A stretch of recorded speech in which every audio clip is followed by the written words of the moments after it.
Peter roky pracoval v bani. Denne do nej vchádzal s pocitom, že nemusí výjsť hore. Pred pár týždňami sa táto jeho nočná mora takmer stala skutočnosťou. Našťastie z nej vyviazol živý. Stroje mu však otrhli ruku. Vďaka pomoci lekárov sa ju však podarilo zachrániť a oživiť. Petrov život je však navždy poznačený.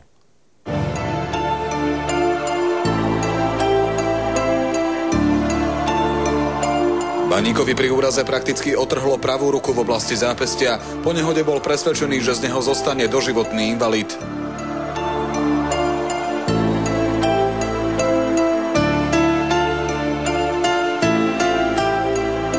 Išiel som do nočnej, v robote všetko normálne bolo. Neviem, opíšem, ako by som to opísal.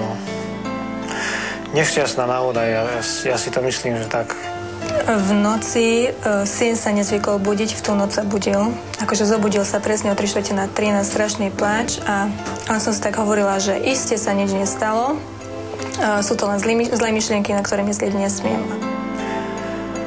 Každý baník, čo je, aj keď má neviem akú dobrú náladu, ale keď ide fára do bani, vo vnútri určite má, ja si myslím, že každý jeden, že nie, že očakáva, ale ráta s tým, že voľačo sa mu môže stať. Nemusí, ale môže, hocikedy. A nočné smeny boli zvláštne. Ja som sa vždy bála, keď odchádzal, ja som sa bála, že raz sa vrátiť nemusí. On bol v podstate pod zemou a ja som mohla len čakať. Akože mňa to bralo vnúka, ja som nevedel, že ako sa mám brániť, lebo ten stroj vlastne išiel. Či sa mám oprieť rukou druhou, ale zobere mi druhú ruku, alebo nohami, aby som sa oprel, že by ma neťahalo to dnuka vlastne. Ja keď som to videl, že ja som už bol v tom, že už ruku nemám.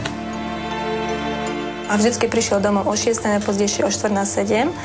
A keď sa tak akože ráno nestalo, tak cítila som sa ako taká puberťačka, proste pozerala som von oknom, vyzerala som ho, nevidela som ho. To je strašne nepríjemný pocit, keď vám zabúchajú na dvere ráno o 7 dvaja cudzí ľudia, ktorých ste v živote nevideli a povedia vám, že stalo sa nešťastie.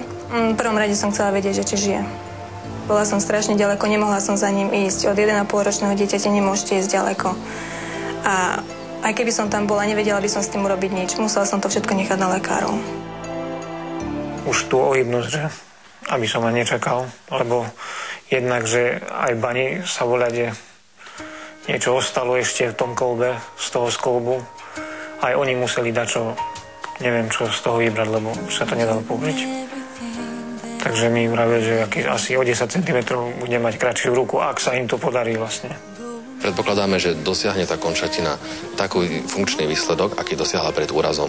Ale predpoklad, že bude sebestačný a dokáže urobiť všetky bežné úkony, ktoré sú dôležité pre normálny život. Stále ohyby. To si aj robím stále. Lebo vlastne tieto mám, teraz ich necítim, tieto prsty.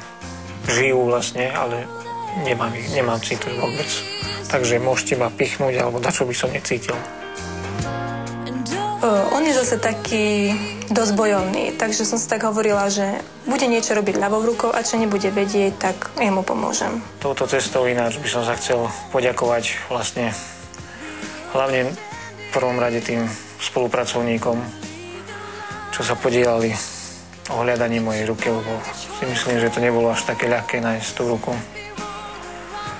A potom vlastne všetkým, čo sa podielali na mojej pomoci s rukou v Košiciach,